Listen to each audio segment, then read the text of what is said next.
So ఎలా select చేసుకున్నారు ఆ సారీ కలర్స్ కానీ అన్ని పేస్టల్ షేడ్స్ లో ప్లెయిన్ సారీస్ కదా? సో ఏంటి దాని వెనక మీరు చేసిన హోంవర్క్ అని? నేను యూజువల్లీ కాస్ట్యూమ్ విషయంలో అంటే it comes with experiences or whatever మనం you learn through the process కదా. సో వాట్ సూట్స్ యూ, మీకు ఏది నప్పుతుంది ఏది నచ్చదు అట్లాగా. అలా పర్టికులర్గా I think my stylist Harsha in the film. So మేము కూర్చొని ఓకే ఇదైతే బాగుంటుంది, ఇలా అయితే బాగుంటుంది ఈ కలర్. సో నేను ఎక్స్పెరిమెంట్ చేశాను, it worked out really well. So మీ హ్యాండ్ కూడా ఉంది దీంట్లో. చాలా బాగుంది, అవుట్పుట్ అయితే చాలా బాగా.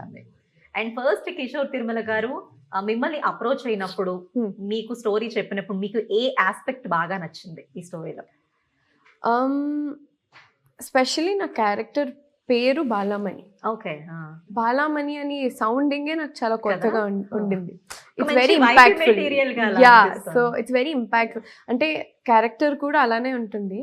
And like you said the title is భర్తమాయ శైలికు విజ్ఞప్తి. So it runs on the wife. So wherever in the whole cinema, half the time they'll be talking about wife, you know. So that's what interested me. It keeps me in the loop. Alage the character which I played, నేను ఇందాక చెప్పినట్టు బాలామణి అంటే నేను ఇంతకంటే ఎక్కువ చెప్పలేను. బాలామణి అంటే బాలామణి.